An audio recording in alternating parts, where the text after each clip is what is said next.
Good evening and welcome to yet another episode of Across the Pond. Barry, I don't know about you, but I had the most intense day ever. Just about made it here with my wits about me today. How was yours? Dude, way more chill than yours was sounds like. I'm really glad to see you here. I know it's been a crazy, crazy day, but good to have you here and let's chat about some interesting stuff. Welcome. Pond, across the pond with Barry and Chad. It's actually insane how quickly these weeks go by, Barry. They just fly by. We record one on a Monday night and, by the time we hit the weekend again, it's just reset again. Insane phenomenon, I suppose. No, it's crazy, especially during these quarantine times where things aren't quite normal. You're not moving around town. Things seem to fly past. And the fact that we're halfway through 2020, Chad, just blows my mind. It's insane. Can't believe that. Well, let's get into our episode. Be our guest, put our podcast to the test. Be our guest, be our guest, be our guest.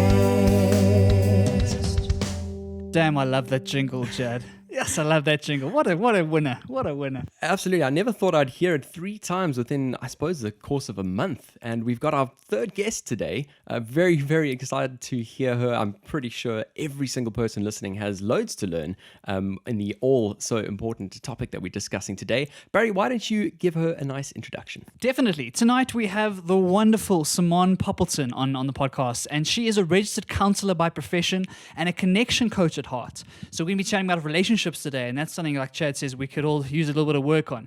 She graduated with a first-class master's from the University of Cambridge in social and developmental psychology, so amazing academic pedigree, and she now runs her own private practice here in Johannesburg.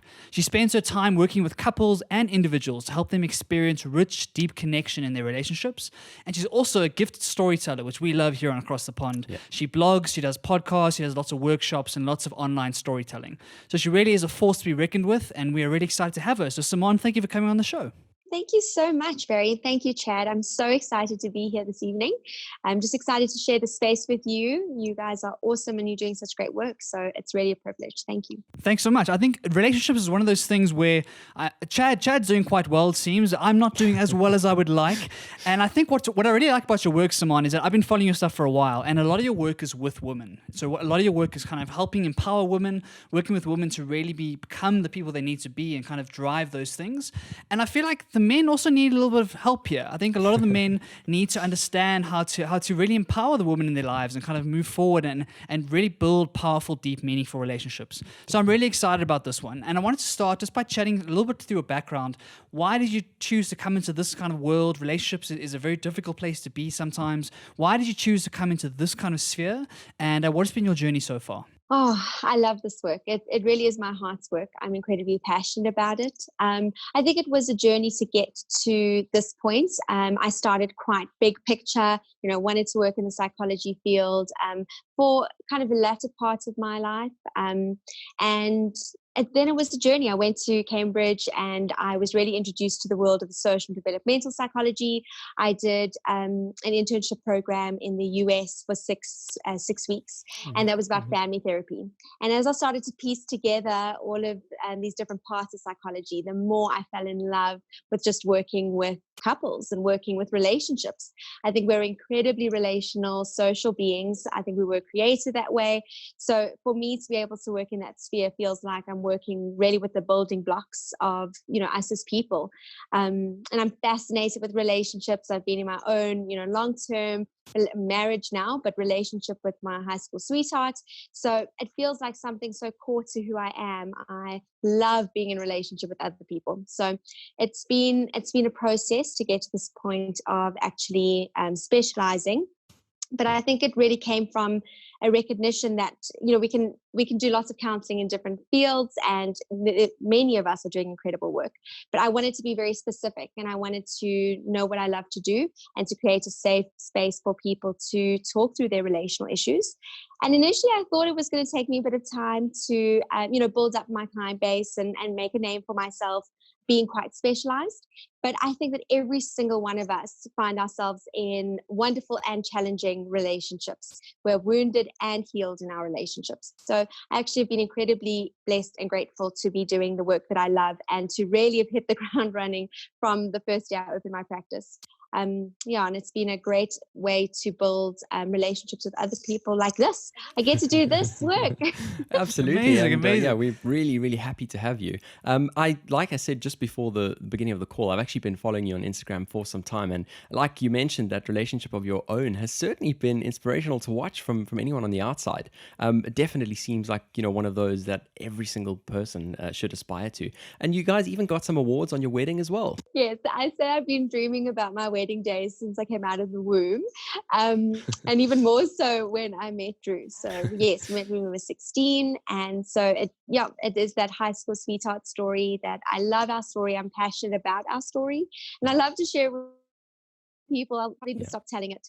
So thank you for that encouragement, and thank you both for following me in that space. It's a space that I always wanted to be very authentic in. So Yeah. I'm really grateful that's the message. Fantastic. Let's dig in, Simi. Let's dig into the real meat of the issue. Right now, we are all stuck in quarantine. A lot of us are locked up with our significant others for a much longer period than we used to be locked up with them for. Yeah. And I've been chatting to a lot of people, and it seems to kind of be make or break. In some instances, it's made people like twice as strong and the relationship twice as strong. And in other cases, it's caused a lot of stress and kind of shown some cracks in the system, maybe. So maybe from some of the stories you've been chatting about in your experience, how have you found lockdown? And what are you seeing from the couples that you work with when it comes to how do you deal when you're in each other's space for so much? It has been an interesting time. I mean, it's unprecedented. It's just a time of immense change and uncertainty. Personally, I've found that it's really gifted us with time. I think that both of us are, quite ambitious in our different careers, and we work very long hours, and we just realized we weren't getting enough time together. And so to actually have this opportunity to just be together and not really have anywhere else to go or be able to do other things. And obviously there's things that we miss, but the real gift has been able to be together. And so that's been a real blessing that I can still work from home, and so can Drew. And we've been able to spend really quality, meaningful, intentional time together in just the simpleness of that, enjoying our home really together. Yep. And I think that's been the message for many couples. I definitely think it's been a make or break for some in terms of it being challenging and bringing, flaring up stuff in the relationship space. But I must say that for the most part, I found that couples finally got the thing they've been longing for the most, which is that quality time together. I think the biggest challenge was juggling the different roles in one space. So, mom, dad, husband, wife, professionals, whatever career you have, was definitely difficult. And I think my advice and recommendation was always to demarcate space in the home. We do live in a smaller space ourselves, and we needed to find spaces that represented different parts of our identity. And when the laptop closed in one particular part of the house, that was the counter cap off, and I was able to move back into the wife mode. So that was my way of really demarcating boundaries in a small space, and I recommended that actually for all couples. I think that's a key point there, because one of the things I wanted to discuss was obviously living in London. Everyone here has smaller places. Now, I'm fortunate enough to have this kind of second room that I can escape to and, like you said, have your personal time as well, so that I can actually enjoy that together time that we do get, which we're really lucky to have right now. But yeah, I think those are some really good guidelines that you've given over there. In terms of those who are maybe struggling a little bit more and, who are actually getting on each other's nerves, aside from setting boundaries in terms of space, what kind of other tips or guidelines would you have for them? Come and see me. Yes, I think, there are some extreme cases where there's just, you've missed each other for so long before lockdown that this really only, amplified that. And sometimes there is a need for professional assistance just to help to cross that bridge again. But for other couples, I think that it is a sense of really inviting a little bit more communication into that space, being able to sit down and actually talk through, almost normalizing. This is difficult. There is change. We are struggling, or we have anxiety. How can we manage this in a way that serves us as individuals and as a couple? So I think the greatest challenge that couples are facing at the moment is how do we exist as both individuals and as a unit or collective in the same space? And really trying to, we juggle that in all aspects of our life normally. This is just the kind of more intense version of that. And so we're trying to create still mystery and distance in our relationships, but also having that kind of closeness and intimacy. And so it really is kind of navigating how the self and the other in one space. And the most effective way to do that is to talk about it. Absolutely. I mean, it was a bit of a joke that, in terms of come see me, but I think that's an important thing as well, because I think for a long time, society, back in the day, there's been a bit of a stigma about, getting counseling. And I suppose I love the fact that you focus on couples rather than just being like a marriage counselor. So what is that change that you're seeing in the space, and why is it becoming more okay and, more necessary for a lot more people to go and see a counselor? Yeah, I think that there is this move there, towards it just being more socially acceptable. Yeah. And I'm so happy about that, because I've always said that I'm not a problem-focused therapist. I'm very Yeah. much about the process, about connection. So whether you're in a great space or in a really difficult space, my space is for you, because it's not just for couples who are having difficulty. It's couples who just want to deepen what's already working for them as well. Yeah. And what I really appreciate, Barry, what you were saying is I absolutely love working with women, for sure. I've tried to create a safe space for them, but I actually find that I have many individuals who are male who come for therapy, and I'm so encouraged by that. There's just this real desire in them for change and for growth, and it's so fulfilling when you see them take the tools that they're learning and really putting that into their relationships or into their individual lives. And I'm so thrilled that people are actually seeing counseling as something valuable, no matter what season of life you're in, whether you just got married, whether you're a veteran in it. I think there's really something valuable about self-improvement. How can I be better tomorrow than I am today? Sure. I think it's a great trend. It's really heartening to hear that. I think that I've had a lot of conversations. We chatted a lot about mental health on this podcast, and about how men in general struggle to share emotional things, or struggle to share when they're having difficulty or when they're going through difficult times. And this idea of going to a third party who's objective and kind of look at it with a new set of eyes and give you some different things to think about, maybe some exercises to work through, that is incredibly valuable. And I think for all of us, all our listeners, all of us going through difficult things, I think everyone's had a tough lockdown in some way. Yeah. And it's talking to people in these sorts of scenarios, like trained professionals who know what they're talking about and know how to help, is really super powerful. And if we can get past that stigma, get more people to be willing to take that first step, I think they'll be able to see the value that you're speaking about, and hopefully will start to change some of their lives. So I'm very heartened to hear that, and I hope we see more and more people go to these sorts of things. Absolutely. Because it is so valuable, right? As you say, we are relational-based beings. We are very, very social, and our social relationships really dictate how we experience the world. You can have the most amazing career, you can have all the money in the bank, you can have the cars and the house and all of that good stuff, but if your relationships aren't strong, you're simply not going to be leading a fulfilling life. And so I'm really heartened by that. I'd like to encourage everyone listening that this is a really important avenue if you are struggling right now.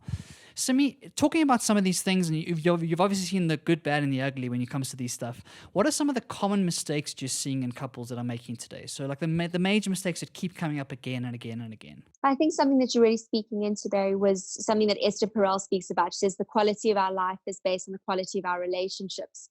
And so I think that the thing that couples are really struggling with is time. I think that we have incredibly fast-paced lives. We have so many demands in our time. And I think that that's the problem that most couples are facing when they come into my room, is not that there isn't a desire to be intimate or connected or close to one another, but just not enough time. And there are so many competing demands. And unfortunately, the relationship often takes that back seat when, whether it's parenting, whether it's work, whether it's other family responsibilities. And now you're adding financial pressures in our lockdown and quarantine times. So I think that a huge challenge in our 21st century effectively is just the lack of time the couples have to spend together. And as a result of that, it means that they're not able to work through challenges that they're facing, or sit down and have those meaningful, conversations, or grow their friendship. I think that friendship is such a key part of our relationships, of our coupleships, and a sense of being able to actually have time to do shared activities together. That's what builds things like friendship.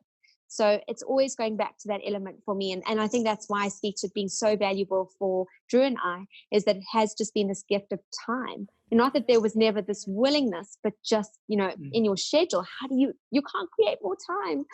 And it becomes quite frustrating for couples who so desire more depth to their relationships. Absolutely, and an ever so important thing that time. In terms of how you've adapted to this quarantine time, have you started taking consultations on Zoom, and how has that been going? Do you feel as connected with your clients? That's such a good question. So before lockdown started, I was already doing online sessions Right. with just some clients overseas. And so it was a really seamless process to just convert those that were willing to come onto online and to use Zoom. And I'm incredibly grateful for a platform like this. Firstly, we're Yeah. meeting this way, and I love that. I've always valued that about, your relationship, is that you're meeting across the pond. And I think that that's really cool. And in terms of my work, I'm very grateful that so many clients entrusted me to Yeah. still maintain and hold that safe space for them, in this platform. It is difficult because we're inviting, essentially they're inviting me into their intimate spaces, their home, and I'm inviting them into mine. And so just maintaining some of those boundaries became very important. But I'm really, really grateful that many clients were able and willing to really come online onto Zoom, and I've continued counseling that way. Some people prefer in-person sessions, and so I'll do a phased approach just to, Yeah. re-invite that into my work. But in terms of connection, it's funny how technology works. Before, coronavirus, we would have said that we've never been more disconnected, because of our technology. People can't put their phones down. That's, a huge challenge that couples were facing, is spending so much time on their phones. Yeah. And yet now it's really the only thing that connects us to people outside of our home space. And so that's been a very interesting dynamic, is obviously being in my home space, doing all of my work on my cell phone. And that for Drew and I has been something to navigate, because now all we do is stare at a phone all day, or a laptop all day. And how do we switch off from that mode back into kind of real life and connect with the people still within your home? So I think there's still those challenges there. But for the most part, in terms of my counseling, I hope that I've still managed to create a space that felt the same as in Yeah. person. I tried to be the same as I would be in person. Obviously, there's some challenges, but for the most part, I found that it's been quite seamless. That's actually a perfect segue to the question I wanted to ask next, and that's about the impact of the smartphone. I think the smartphone has come into all of our lives, and it's stealing attention and focus and time from us every single moment of the day. And what we chatted offline, Simi, is about the value of like tradition and ritual to try and win back some of that time between your significant other, and creating rituals and traditions where you can put the phone away for a little bit and do something, a shared activity of some sort. Can you talk to that and how valuable those rituals are when you're trying to create time for that significant other in a very, very pressurized environment? Absolutely. So there was this quote that I really loved. It's from Vincent van Gogh, and he says, "Great things are done by a series of small things brought together." And I think that's effectively what a tradition or ritual really is in a relationship. And when we think of rituals, especially, but even traditions, we think of big things, right? We're thinking birthdays, we're thinking Christmas, and what's your, the traditions that you implement in those spaces. But for me, it's really about the daily things. It's the small things often, just the little ways in which you connect and turn toward one another in your day. And that's really where there's so much power. Dr. Gottman, he's the father of psychology, and he's looked at a number of different qualities that successful relationships have. And one of the main ones is that there is a shared meaning between them. And how do you create that? Through rituals, just big and small things that you do to really say, I can count on you in this. And I love rituals because they create a sense of continuity, they create legacy, which I really appreciate. They create stability, predictability in a relationship. It is that sense of, I can count on you. And rituals is really where the sense of memory making is created, and friendships are fostered. And if we think about probably each one of us, if we think of our childhood experiences, there are key traditions or memories that we hold close to our heart, whether it is holidays or maybe it was something really special that was done, little notes in your lunchbox, whatever it was, just little things that were done within your family space. And I think it's important as couples to actually look at what were the things, that the traditions, the rituals that we had in our family home. What do we like about them? What didn't we like so much? And what are the new ones we want to create together? And I think there's so much value in just those small things often.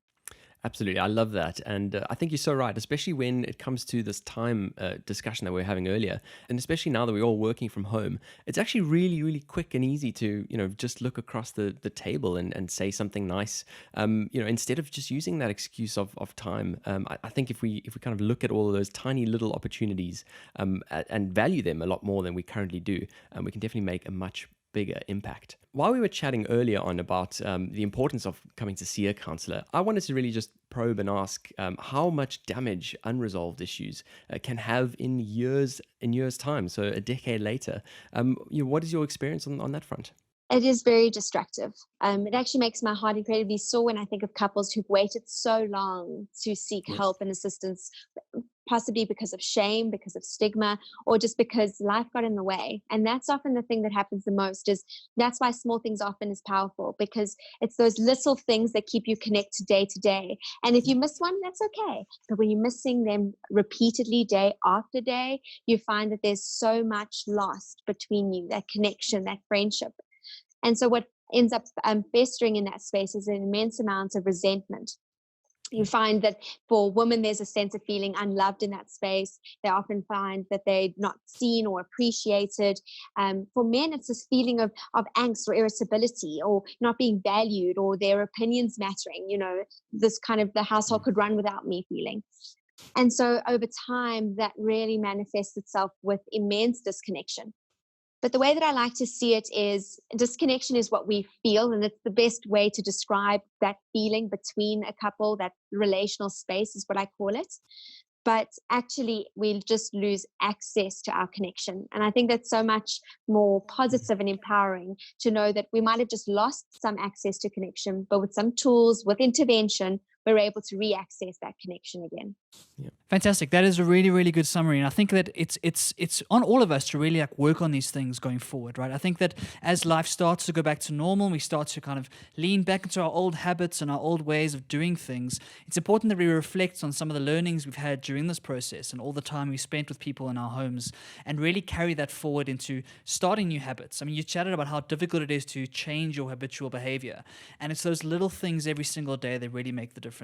So if you were giving some advice to someone who's going to go from a lockdown situation where you're in each other's space 24/7 and you've enjoyed all of this time, and then you're going to start trying to go back to whatever normal life is post this pandemic, what advice would you give to someone to try and keep that magic and that time alive as things start to get more and more hectic? That's a really good question, Barry, because I think that's probably the thing that couples are finding a little bit anxiety provoking, is that reclimatizing to life a little bit back to what was normal. But some couples don't want to go back to that total normal anymore. They've enjoyed this time.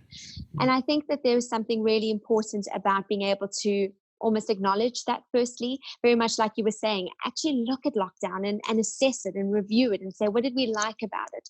What are the boundaries that were almost imposed on us? Now those are going to be taken away. But what boundaries do we want to reinforce in our relationship going forward that work for us? So whether it's, special time together, date night, etc. So I think it's very important that couples sit down and actually assess that almost properly, formally almost is the best word to say. And then there's something that Dr. Gottman refers to that I find really powerful that I often recommend for couples as well. And it's this idea of the 5-hour segment in a week. So in other words, spending 5 meaningful hours in your week is really powerful for maintaining that connection and that idea of the small things often. So the way that couples can incorporate these hours is through something like the way that you part ways in the morning. So whether it's a kiss, whether it's a hug, some kind of acknowledgement of you're leaving my space is really important. The next part would be something like the way that you reunite. So at the end of the day, when whoever's coming back into that space, do you put down what you were doing and really welcome them back in? Do you acknowledge them when you come through the door? Or are you just so busy and frazzled by your day? But really taking time to see them and say, I'm back with you now. The other way is through affirmations and appreciations. 2 a day of, I really appreciate this. I really admire this about you. Not just the things they do, but let's try also focus on who they are as people. I think that's a really simple, small thing, very much like you were saying, Chad. Look across the table and say, oh, I saw that you did that today. I appreciate that. Yeah. Through affection, that's a really, really great way to maintain that connection once people come back together, of just a hug, a touch. It says, I see you, I'm here with you. And then some kind of weekly date or weekly activity. I think it's really important for couples to have some kind of shared project or activity that they're doing together.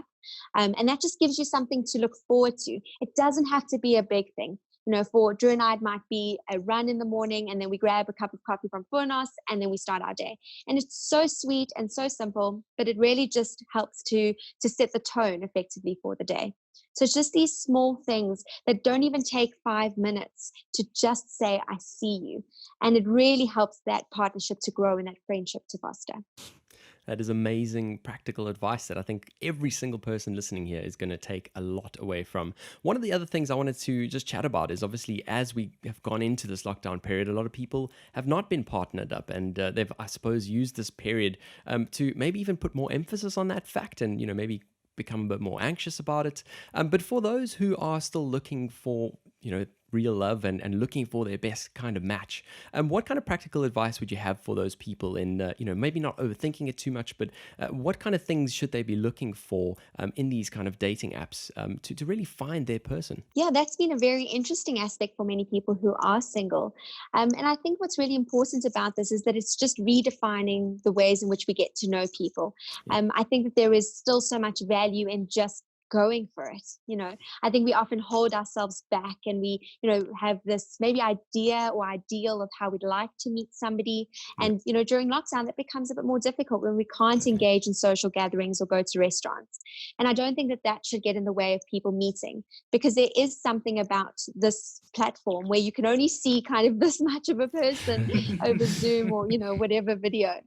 It really requires you to listen quite intently, because it does require a lot of energy in that space.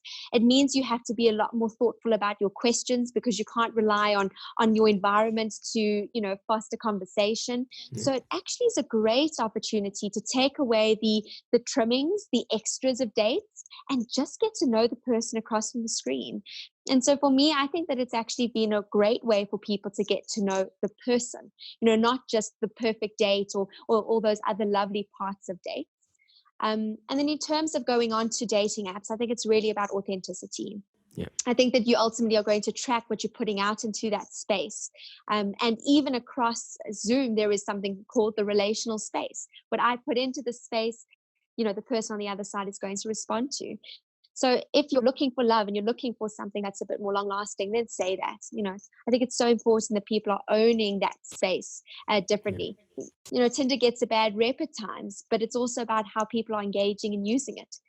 So I think that it's really about you saying, I'm showing up in that space authentically. And you may find some people that aren't, but I'm sure that you will find that others will. It'll be a breath of fresh air. That is amazing. Simone, thank you so much for sharing this space with us tonight. We really appreciate you coming on the show. For everyone who's listening and might want to go check out Simone, she's amazing online. Her counseling stuff is all at rootedinlove.co.za, and her personal blog and her podcast, you can find it at simonepoppleton.blog. I'll put all those links in the description below, so you can just go and click on them. Please reach out to her if you are in need, if you are struggling right now, if you feel like you need to talk to somebody. She really is incredible at what she does, and it really is a super valuable thing earlier rather than later. Simone, thank you so much for coming on the show.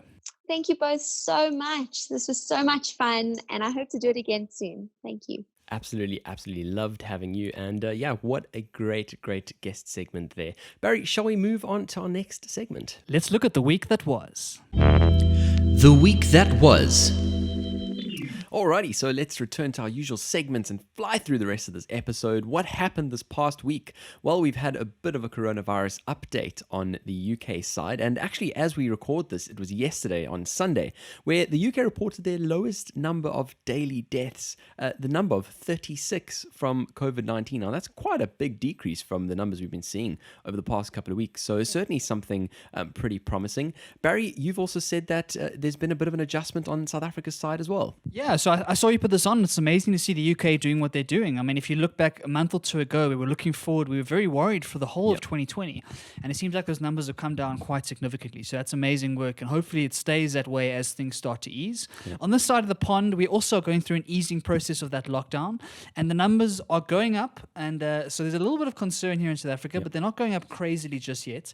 On the same day, yesterday, Sunday, we had 57 deaths here in South Africa. Sure. But most of them are kind of focused in the Western Cape. For some reason, the Western Cape is really our epicenter. A lot of people were expecting Gauteng to be the hardest hit because it's the densest city, it's got the most people, etc., etc. But the Western Cape has 73% of the total deaths across the whole country.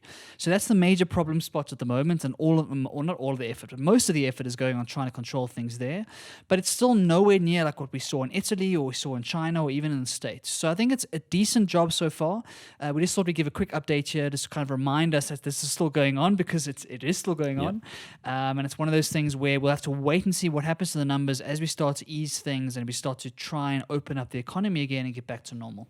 Absolutely. And talking about that ease, we had that easing happen through in the UK this week. Nothing too significant, I'd say. I was on the phone to Barry when Boris was doing his announcement, and the way he was kind of priming it by saying, we've gone through each of the 5 tests, and he was kind of laying down the case for what seemed like was going to be a really big ease. And these were some of his announcements. So from today, all shops are now allowed to open in the UK again. Really feels so strange that the shopping centre down the road will now be open, and really hoping for some footfall. And I even saw Boris tweeting out a message yesterday to say that he hoped people would feel confident enough to visit the shops. And so it's that real quick 180 degree in messaging that feels a little bit strange. But obviously with the economic effect of all of this, it's, I suppose, was due to come for some time. Some of the other stuff that was announced is the idea of a social bubble. I told Barry about this and he kind of was like, what is a bubble and what does it mean? And it's actually pretty simple, really. You establish this kind of virtual bubble with another household, but this can only be done if you are living by yourself in your own household, and the bubble that you're extending with essentially is in the same case. And essentially under that circumstance, you can actually treat it as if you are living together. So you can visit each other as much as you'd like, you can sleep over, you can, do whatever you'd like with that other person in your bubble. And so for me, in terms of mental health benefits and in terms of actually just getting some social contact again, I think this was a fantastic thing to do. Some of the other things that we've seen is the introduction of zoos and safaris again. Not sure how many of those there are in the UK, but those are open anyway, as well as some outdoor cinemas. Again, I think we're going to see a lot more of this in the next couple of months. Typically in summer, we see these outdoor cinemas. You see them in the parks where they throw up these massive big screens, and it's really such a great event for people to get involved in. And lastly was places of worship. So people who want to go by themselves into places of worship can. Group gatherings are still not allowed. But Barry, quite a bit of easing there, I'd say. Maybe not as significant as we'd like, but I suppose if you look at it, it really does make living a little bit easier. Yeah, it's step by step, Chad, and slowly things start to come back online and we start to see what happens. And like you said, it feels a bit weird to be going back to shops and events and all these sorts of things. We've gotten quite used to this pandemic lockdown mindset, and we'll have to wait and see if this changes people's habits. And like you say, if Boris can get people back in the shops and get them back to their normal habits while still maintaining that sort of healthy respect for the virus. I want to go back to that bubble quickly, Chad, because I've got quite a funny story that I saw, and that's why I found it amusing when you said the social bubble. Right. I've got a story about a physical bubble. Okay. There was a person in the States, a guy who was standing on his balcony, and he saw a pretty girl on the balcony across the road from him. And what he decided was he was single. He wanted to take his chance. We've heard Simone tonight about taking your chance during this quarantine period.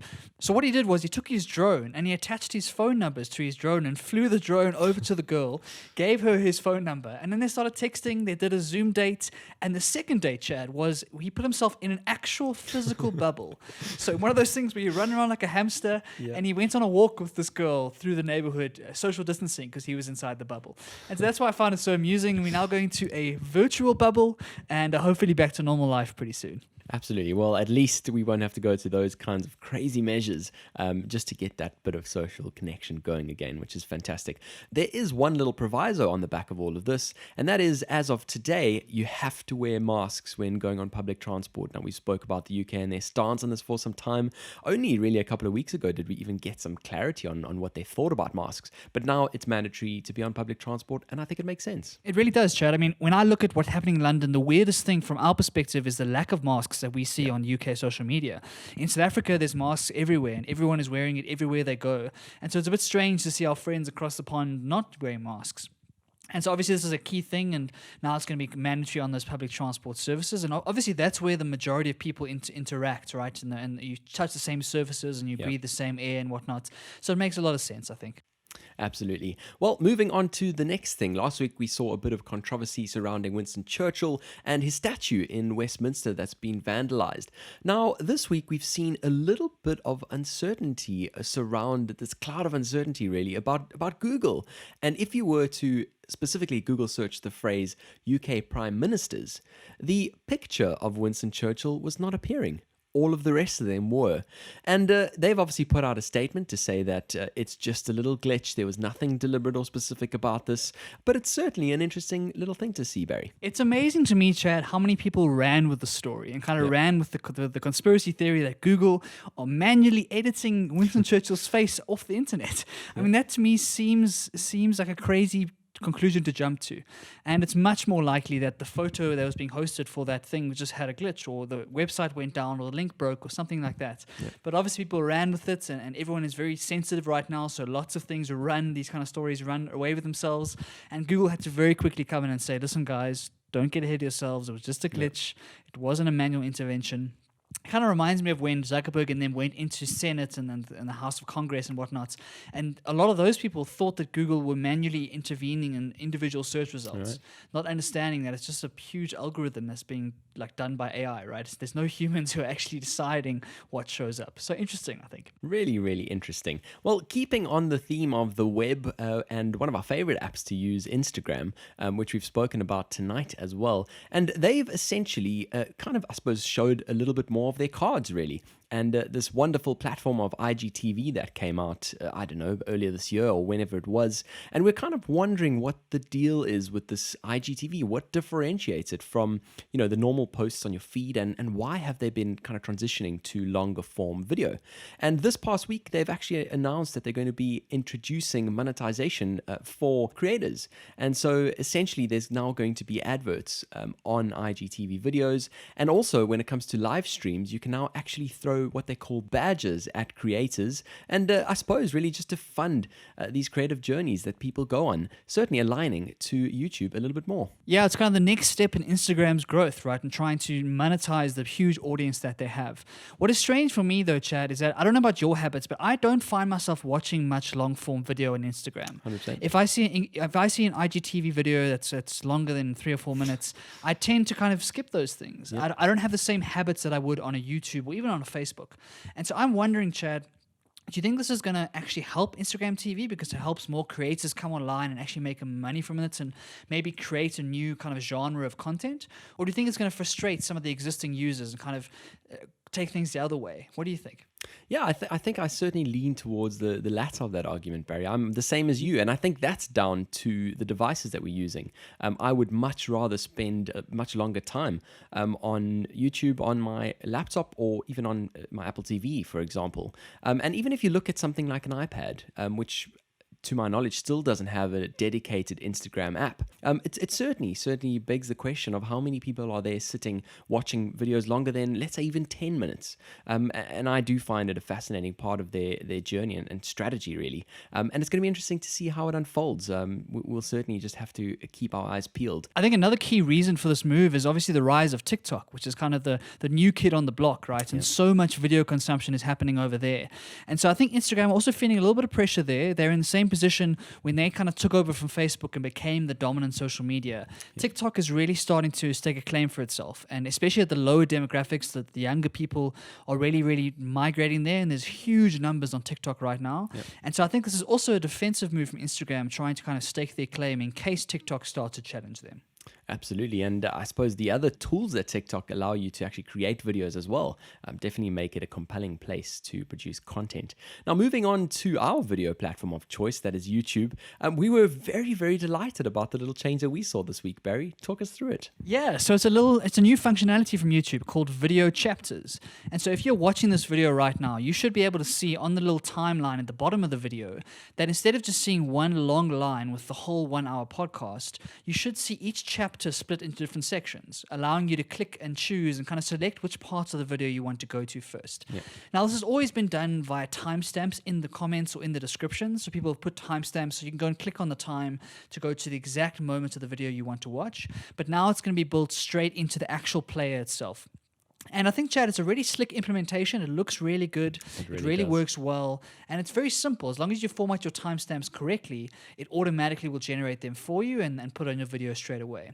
So what this really helps is for those kind of long videos, things like tutorials, things like podcasts, things like these sorts of things, where viewers might not have the time to sit and watch the whole thing. Yep. But want to pick up on one particular topic or one particular idea, they can go straight there without having to watch the whole video and kind of scrub around and try and find it.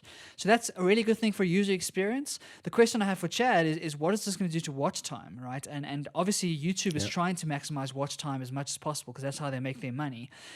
Do you think this will adversely affect watch time? And is the trade-off between user experience and watch time worth it? Fascinating question. I think it will. The trend over time is really that we are stretched for time as people, and so we try to cut out as much of the garbage really and try to get to the crux of what it is that we want to see, which is strange because we're more than happy to watch a series, we're more than happy to watch a video, but when it comes to these types of, I suppose personally created videos, we like to kind of cut out through anything that could be regarded as junk, I suppose. And YouTube's algorithm relies really heavily on that watch time. It will look at the percentage of a person's video that they've watched and decide from that whether it is a video that will be worthwhile recommending to other people. And so for me, I'm also interested to see the roll-on effect of that. But I mean, for the fact that we've already had timestamps, I don't know if this is going to increase uptake. Like you said, I think it's really, really slick and I think it looks fantastic. It certainly works really well. I certainly think in terms of us and our podcast, if you're listening to our podcast and you come across a certain topic that you think would be fantastic to actually watch us talk, that would be an amazing way to do that, where you can just pop onto our video and not have to watch the whole thing.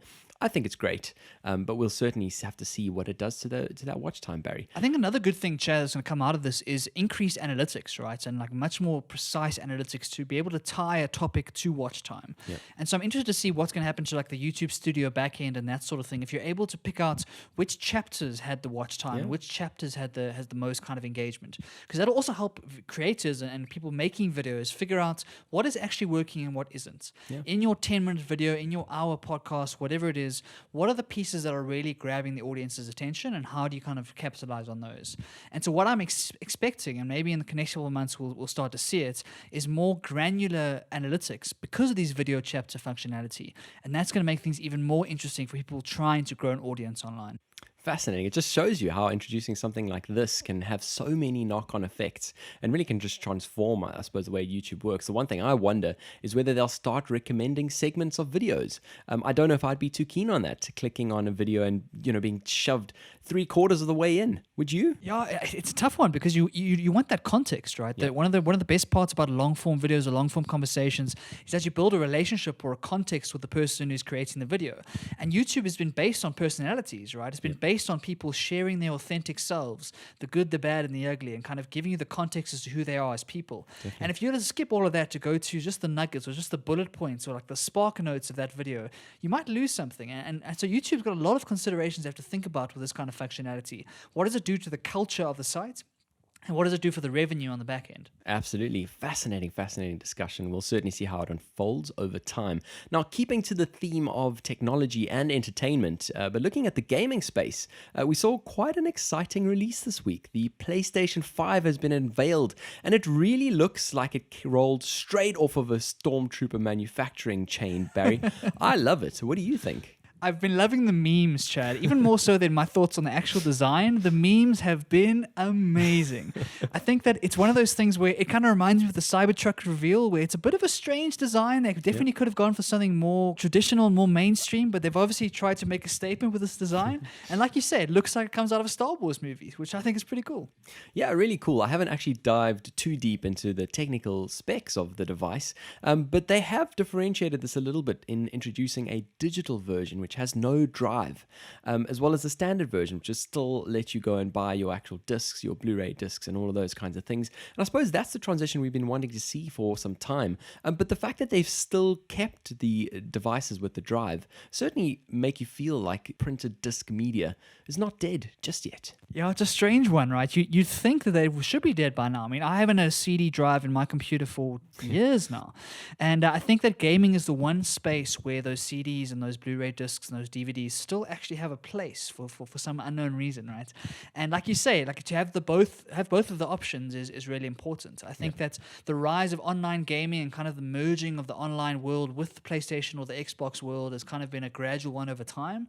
And it's still not entirely online. You still go and buy your relatively expensive game and get your DVD, get your CD and get it and put it into your console and go from there. I think for the loyal fans who've been there through PlayStation 1, 2, 3 and 4, it must be quite a comfort to know that you can still play your old games in the console, right? You're not losing that drive entirely. And obviously they're trying to push people online because it makes a lot more sense from logistics and distribution and cost-wise, but at least your games that you've kind of collected over the years, you're still going to be able to play your favorite one. Absolutely. I'm fascinated to see as an experiment whether the uptake is going to be as high as what potentially they think. I mean, for me, if you could replace that pretty big, I suppose, disk drive reader with an equally sized hard drive, you'd be able to shove a whole lot more space in there.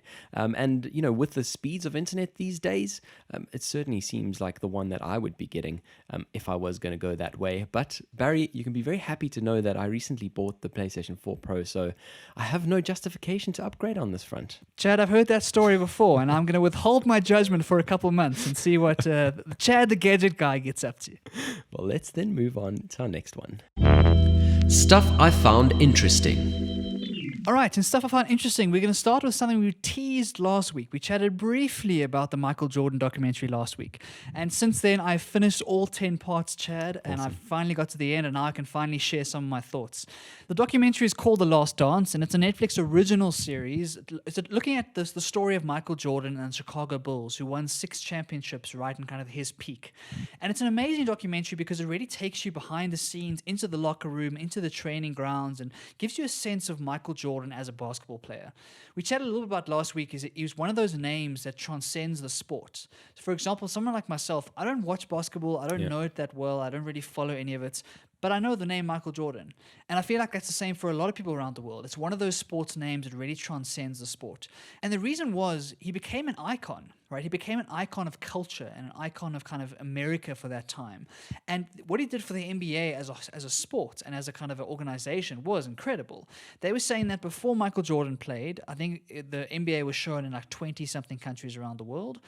After Michael Jordan, it was like something like 80 countries around the world. Insane. So he really brought the world to the NBA and really like was the first big superstar and still is considered the greatest that has ever played the sport. And what's really cool is you see all these amazing players, kind of the LeBron Jameses, the Kobe Bryants, all these amazing players of today talking about how much they admire and really think that Michael Jordan was the best ever. So it's not even in a debate. It's not one of those things where they're comparing eras. He really is the best player ever. So let's dig into the actual themes now. And the first theme that kind of came out for me was his work ethic.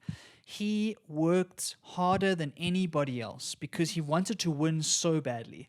One of the key characteristics of his personality that they kind of talk through the documentary is his competitiveness and his wanting to win at all costs and wanting to win absolutely everything. It's not just basketball. When he's gambling, when he's playing cards in the bus, when he's kind of... at one stage, they were throwing a game where they were trying to land a coin closest to the wall, and he was betting against the security guards he was playing with like 2 hours before a game. He's just one of those people who wants to win at everything. And he knows how to win things. He understood it wasn't just the will, it wasn't just the kind of the work ethic. He knew what to do. He knew how to practice deliberately, how to get the best out of his teammates, how to work properly with his coach and with his teams. And he really was an absolute winner. He knew how to win basketball games and knew how to win championships. And to watch that is super inspiring no matter what the sport, right? You don't have to enjoy basketball to be inspired by that kind of work ethic and that competitiveness to really go out and get what you want. Of course, the other side of that is if you're going to be in that kind of position with that sort of personality, you can't be a nice guy. Those things don't work. And we've seen that a lot with people like Steve Jobs and people like Elon Musk. And these guys are really pushing the boundaries of what's possible. There is a dark side and there is a negative part in the way that they treat the people around them because they are so desperate to win. And sometimes that comes off in bad ways, right? If you don't know Michael Jordan like that and you don't kind of have that understanding that it's not personal against you, he's just so desperate to win, it can come across as not a good kind of personality and kind of a dick, to be honest. And so that balance was very interesting to watch, and the balance between what it takes to actually win 6 championships and what you have to sacrifice in order to get there.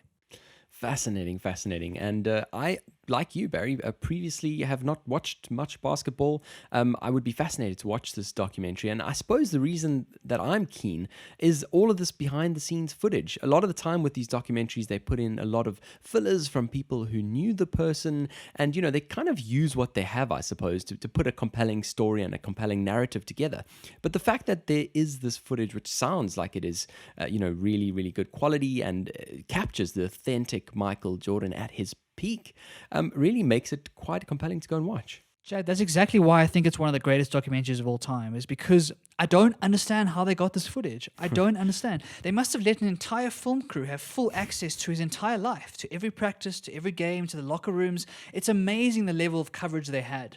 And what that enables them to do is have real cinematic footage, both on the court and off the court, to weave into the narrative. So they can play with chronology and timelines. Yeah. They can kind of bring interviews in and kind of weave them into the real games. And you get a sense that you really are watching his career, because you're not just hearing interviews about him playing, you're seeing him play and you're seeing him talk to his teammates and fight with his coaches and all that good stuff.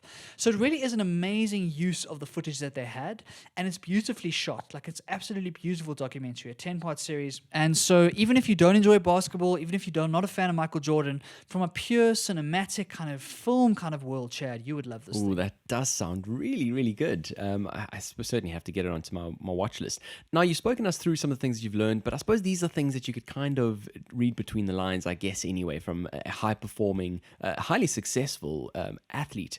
But what were some of the other things that maybe needed a little bit of deeper diving to find out about him? I think what was important for me was kind of his relationship with the media, right? So he was a superstar and the media were all over him. And this was pre-social media. So I'm assuming it's even worse today with Twitter and all of these things. But he would leave his hotel room, leave the game, whatever, and he'd have hundreds of people shoving cameras in his faces, asking him very personal questions all of the time. And one of the reasons that he had a retirement halfway through his career was because the media was so overwhelming and kind of got in the way of his real life. He wasn't able to be himself and actually be a normal human being. And so I think we've seen a trend with a lot of famous people. When you watch these documentaries, you get the sense that maybe I don't want to be as famous as these people, because what you have to give up in order to do that is crazy. He wasn't able to leave his hotel room. He wasn't able to go out to kind of walk through a park or go to a shop or any of that stuff. Yeah. And watching the impacts of that on his psychological kind of well-being and his mental health was very interesting for me. I think that we often look at fame as like, oh, they've got it all sorted out. They know exactly what they're doing. They've got all the money in the world. They've got nothing to complain about. But the perils of fame is what really comes to this documentary as well. He was the most famous person in America at the time. He was kind of the superstar.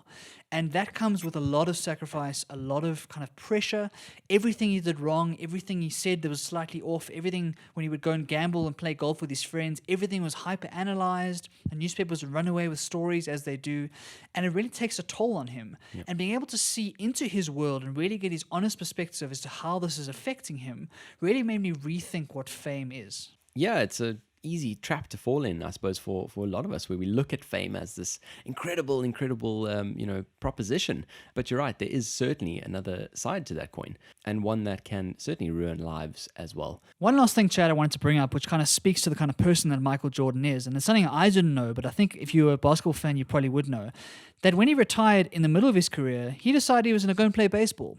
And he decided, I'm going to put basketball aside and I'm going to go and try and make it in the Major League Baseball. So he went to a Major League team. He kind of signed up. He went into the amateur league, like the one below the Major League, and played, I think, a season and a half of baseball. Sure. And all of a sudden became the biggest star in baseball because he was Michael Jordan. And so they had these tiny, like little league grounds which held like a few thousand people. And all of a sudden they were sold out because Michael Jordan was playing baseball. Wow. The reason that he did this was because he had just won 3 basketball championships, and kind of won MVP and did everything he could in that basketball world. And he was needing a challenge.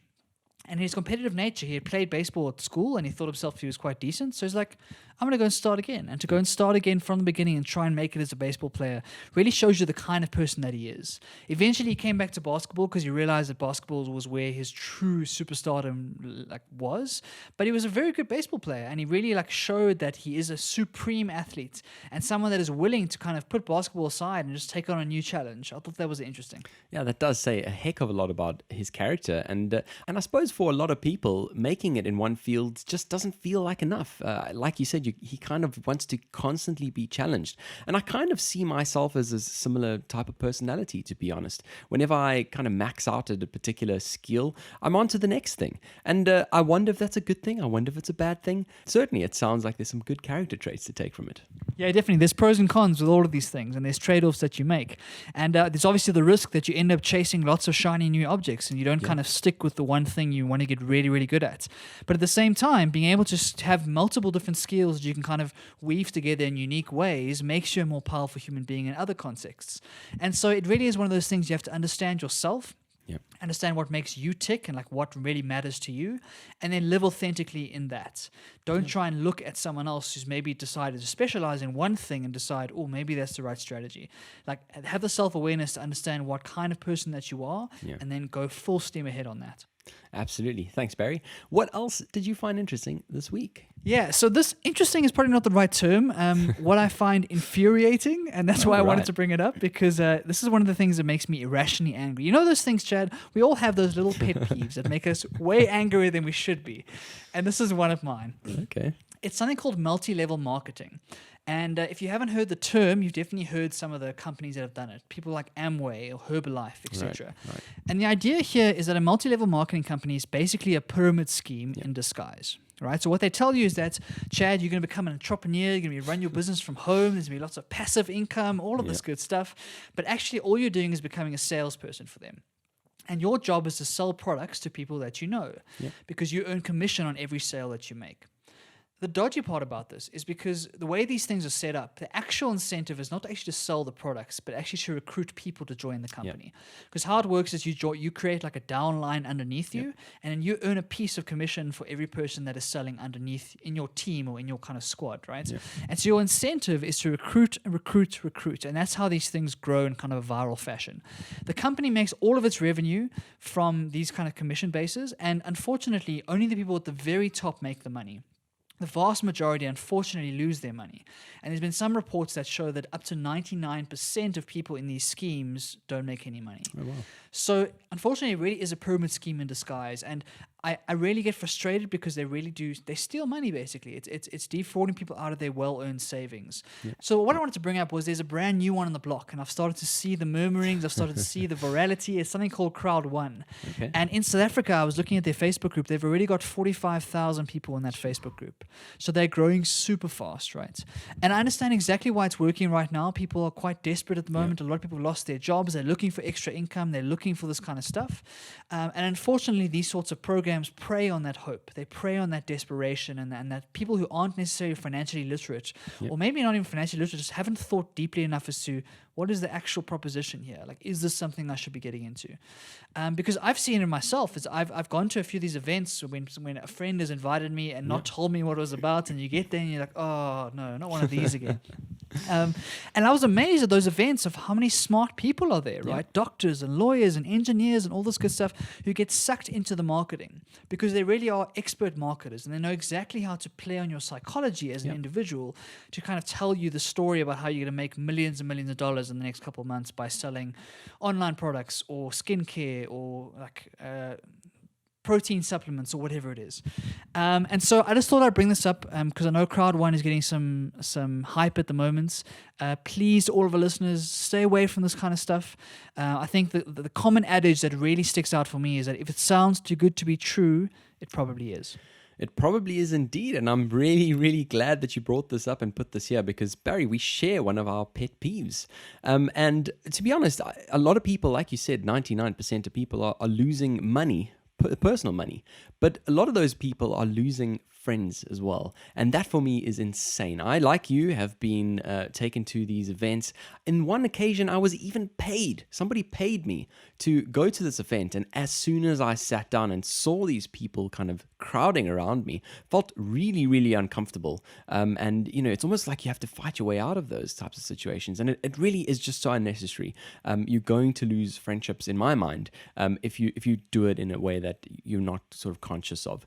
And so, if in any business venture, the only thing that you're bringing to the table is your network of people you know, it probably, like Barry says, is not a great idea.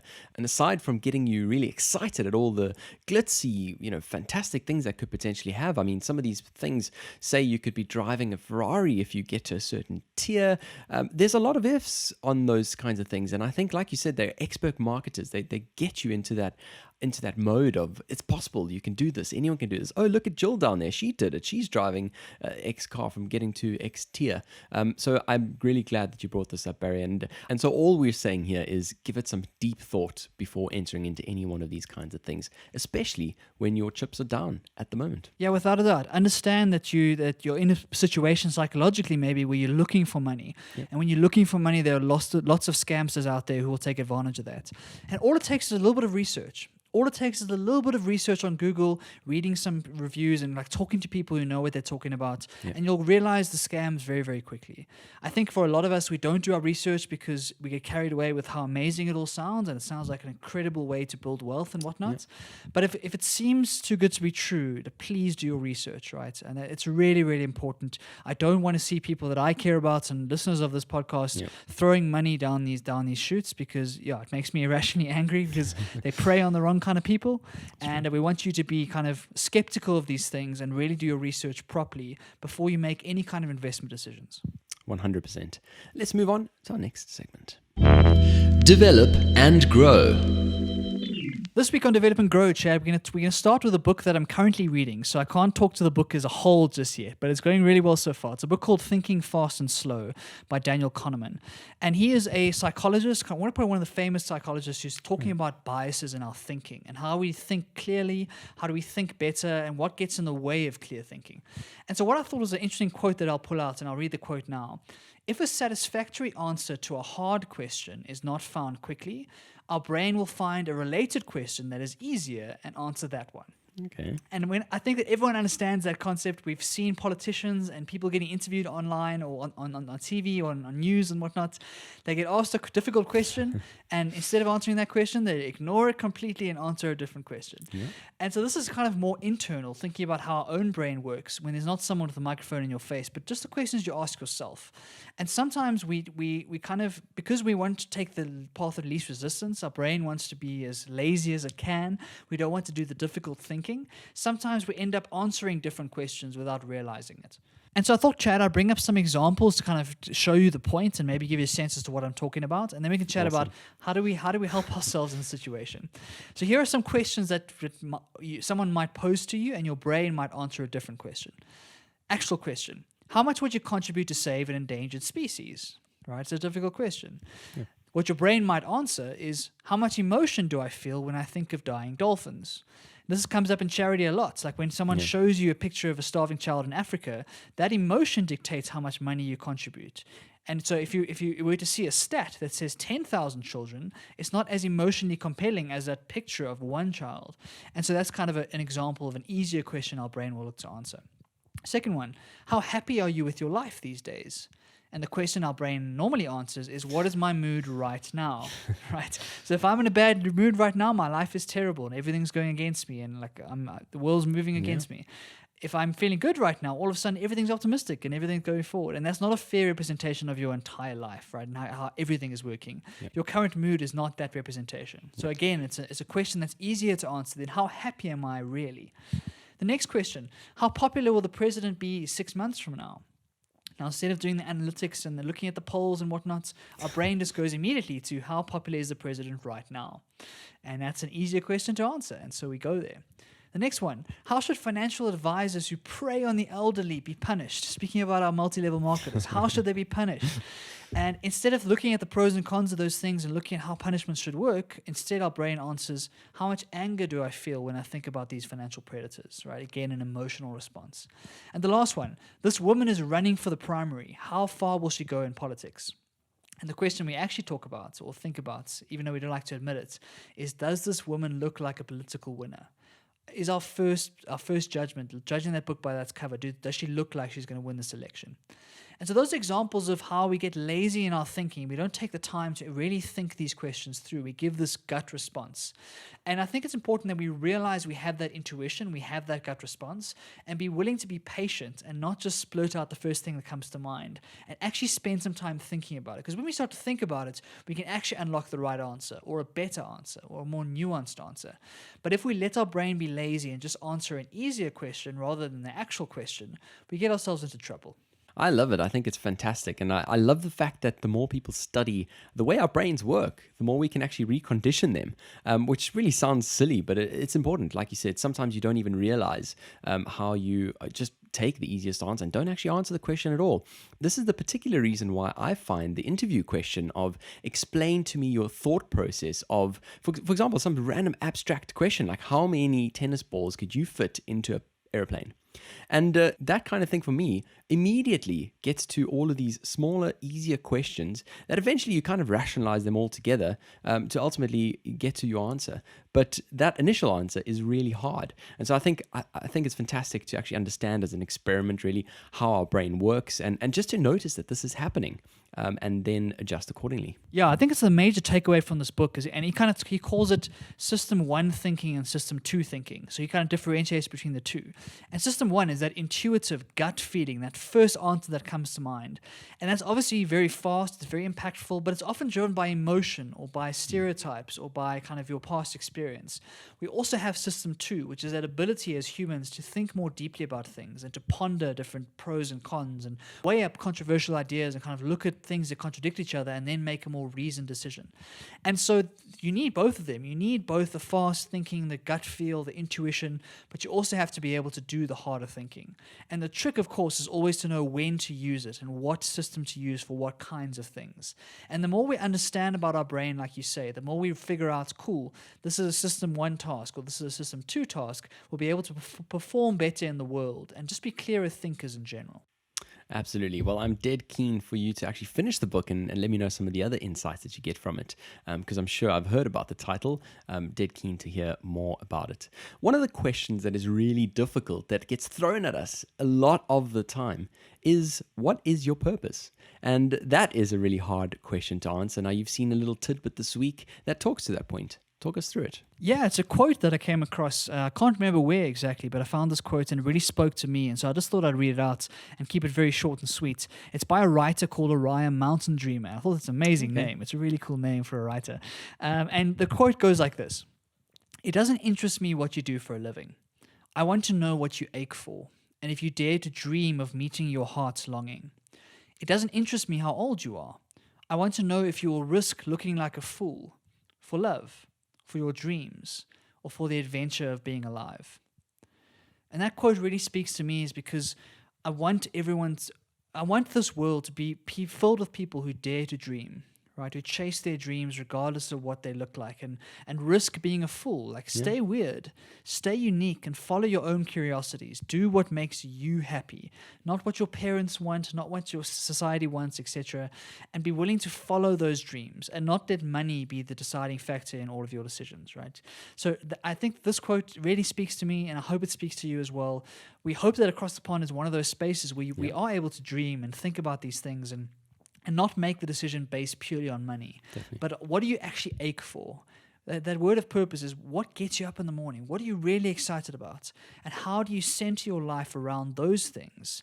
Understanding the realities of life, of course, and the practicalities, but actually daring to dream about the things that you're really excited about and building a life that's fulfilling. It's so important, Barry, but it's a lot of the time pretty hard. It's hard to block out what the world thinks of you or what the world thinks of what your dream is.